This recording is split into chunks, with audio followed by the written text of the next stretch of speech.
Leonardo da Piero da Vinci ʻvintʃi, more commonly Leonardo da Vinci or simply Leonardo, was an Italian polymath whose areas of interest included invention, painting, sculpting, architecture, science, music, mathematics, engineering, literature, anatomy, geology, astronomy, botany, writing, history, and cartography. He has been variously called the father of paleontology, ichnology, and architecture, and is widely considered one of the greatest painters of all time, sometimes credited with the inventions of the parachute, helicopter and tank. He epitomized the Renaissance humanist ideal. Many historians and scholars regard Leonardo as the prime exemplar of the universal genius or Renaissance man, an individual of unquenchable curiosity and feverishly inventive imagination. According to art historian Helen Gardner, the scope and depth of his interests were without precedent in recorded history, and his mind and personality seemed to us superhuman, while the man himself mysterious and remote. Marco Ricci notes that while there is much speculation regarding his life and personality, his view of the world was logical rather than mysterious,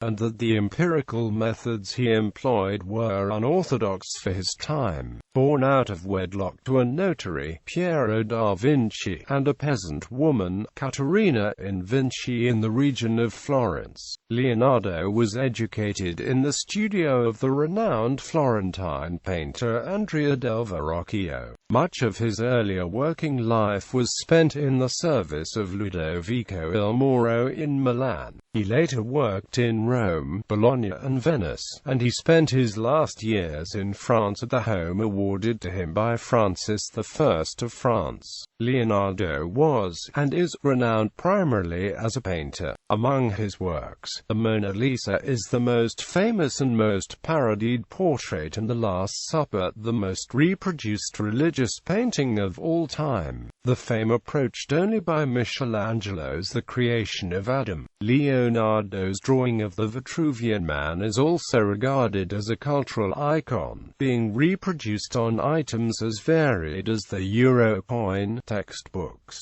and T-shirts. Perhaps 15 of his paintings have survived. Nevertheless, these few works, together with his notebooks, which contain drawings, scientific diagrams, and his thoughts on the nature of painting, compose a contribution to later generations of artists rivaled only by that of his contemporary, Michelangelo. Leonardo is revered for his technological ingenuity. He conceptualized flying machines, a type of armored fighting vehicle, concentrated solar power, an adding machine, and the double hull, also outlining a rudimentary theory of plate tectonics.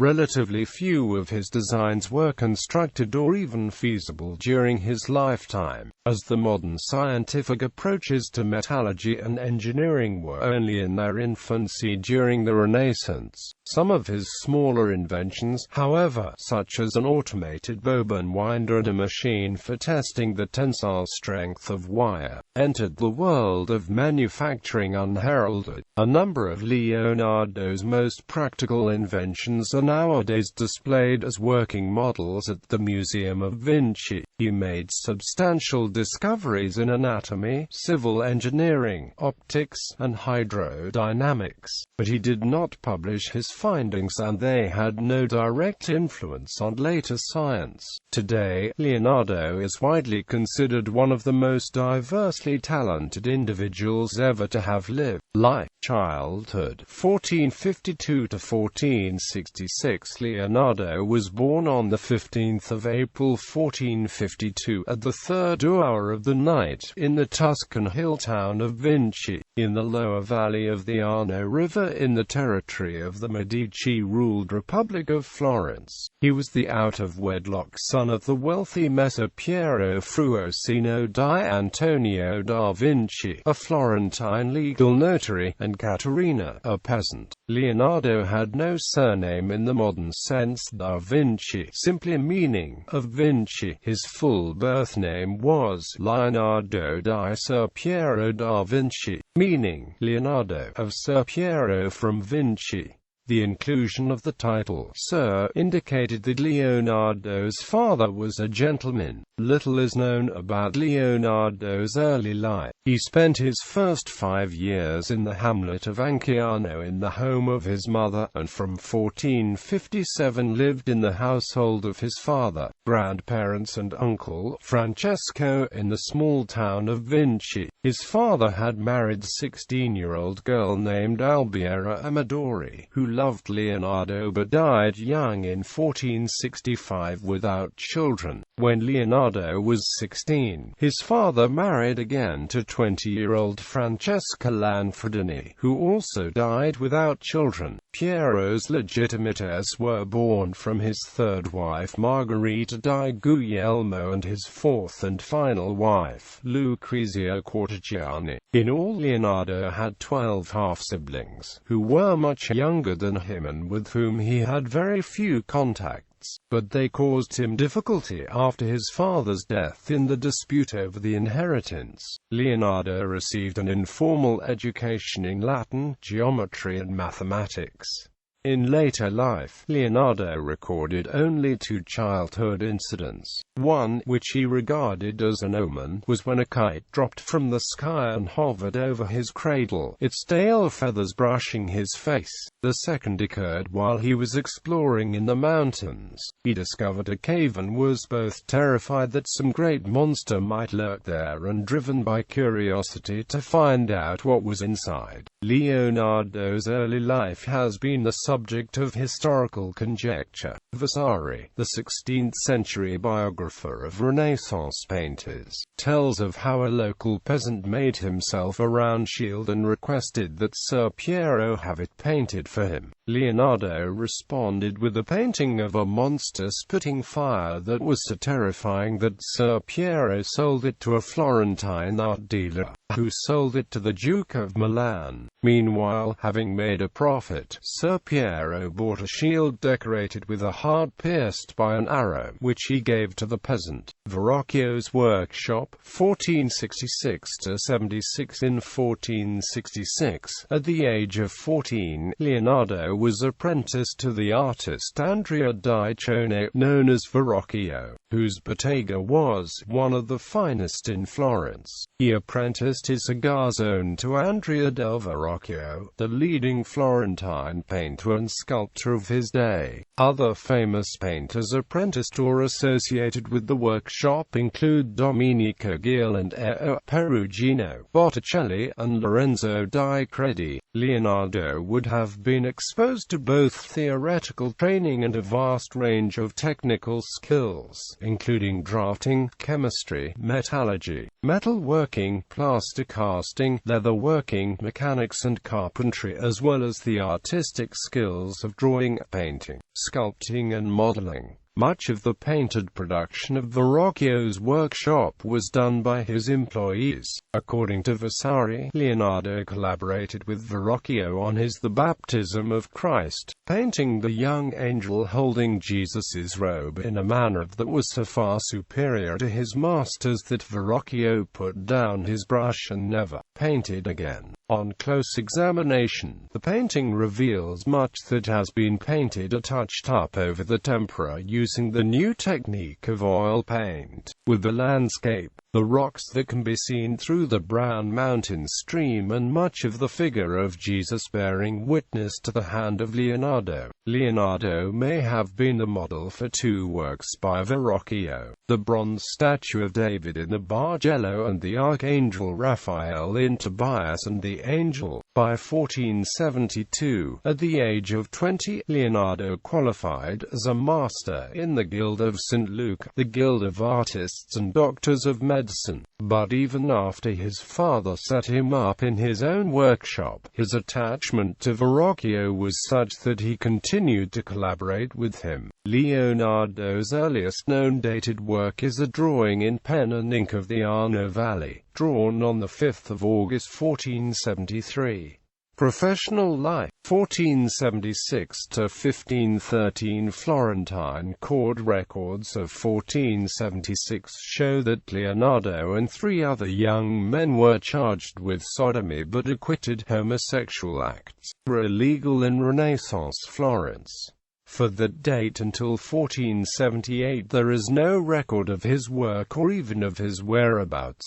In 1478 he left Verrocchio's studio and was no longer resident at his father's house. One writer, the Anonimo Gadiano, claims that in 1480 Leonardo was living with the Medici and working in the garden of the Piazza San Marco in Florence, a Neoplatonic academy of artists, poets and philosophers that the Medici had established. In January 1478, he received an independent commission to paint an altarpiece for the chapel of St. Bernard in the Palazzo Vecchio. In March 1481, he received a second independent commission for the adoration of the Magi for the monks of San Donato Scopeto. Neither commission was completed, the second being interrupted when Leonardo went to Milan. In 1482, Leonardo, who according to Vasari was a most talented musician, created a silver lyre in the shape of a horse's head. Lorenzo de' Medici sent Leonardo to Milan, bearing the lyre as a gift, to secure peace with Ludovico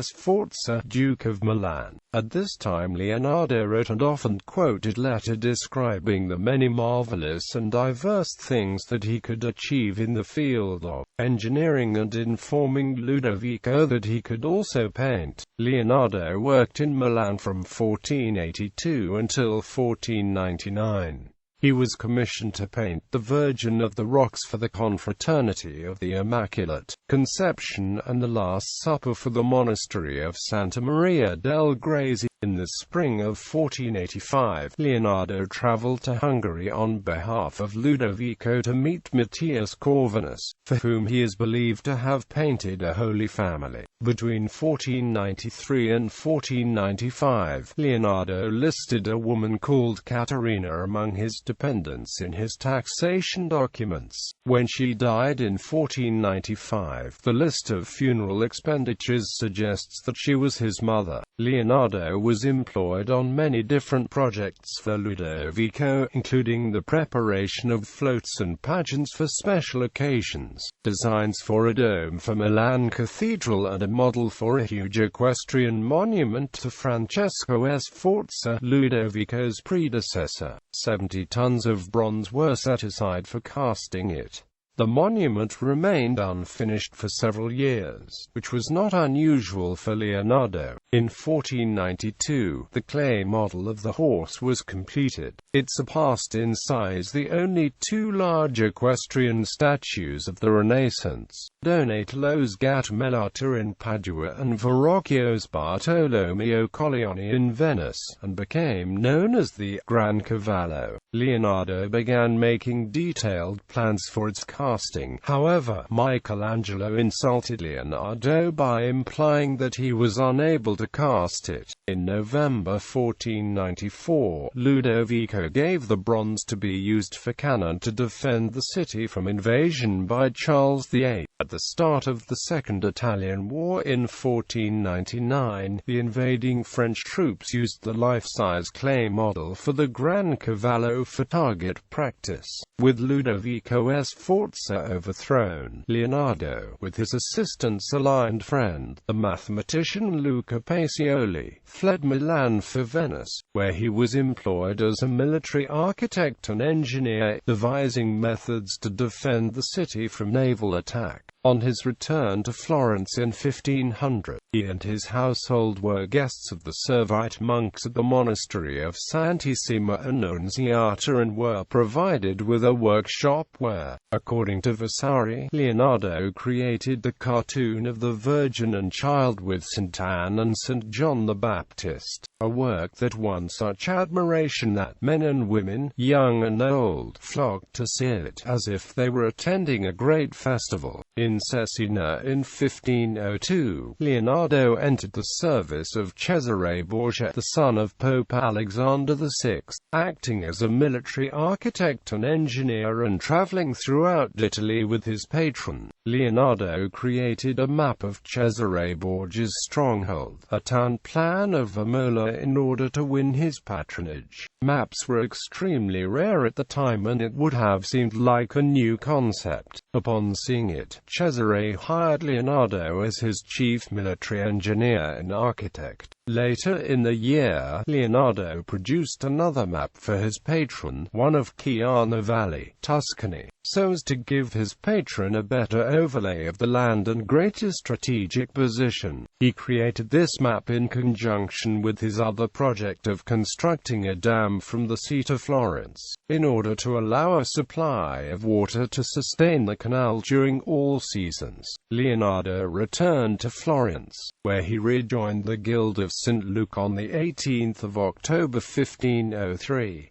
He spent 2 years designing and painting a mural of the Battle of Anghiari for the Signoria, with Michelangelo designing its companion piece, the Battle of Cassina. In Florence in 1504, he was part of a committee formed to relocate, against the artist's will, Michelangelo's statue of David. In 1506, Leonardo returned to Milan. Many of his most prominent pupils or followers in painting either knew or worked with him in Milan, including Bernardino Luini, Giovanni Antonio Boltraffio and Marco Dogliano. At this time he may have commenced a project for an equestrian figure of Charles II d'Amboise, the acting French governor of Milan. A wax model survives and, if genuine, is the only extant example of Leonardo's sculpture. Leonardo did not stay in Milan for long because his father had died in 1504, and in 1507 he was back in Florence trying to sort out problems with his brothers over his father's estate. By 1508 Leonardo was back in Milan, living in his own house in Porta Orientale in the parish of Santa Babila. From September 1513 to 1516, under Pope Leo X, Leonardo spent much of his time living in the Belvedere in the Vatican in Rome, where Raphael and Michelangelo were both active at the time. In October 1515, King Francis I of France recaptured Milan. On the 19th of December, Leonardo was present at the meeting of Francis I and Pope Leo X, which took place in Bologna. Leonardo was commissioned to make for Francis a mechanical lion that could walk forward, then open its chest to reveal a cluster of lilies. In 1516, he entered Francis's service, being given the use of the manor house Clos Lucé, now a public museum, near the king's residence at the Royal Château d'Amboise. He spent the last 3 years of his life here, accompanied by his friend and apprentice, Count Francesco Melzi, and supported by a pension totaling 10,000 scudi. Leonardo died at Clos Lucé on the 2nd of May 1519.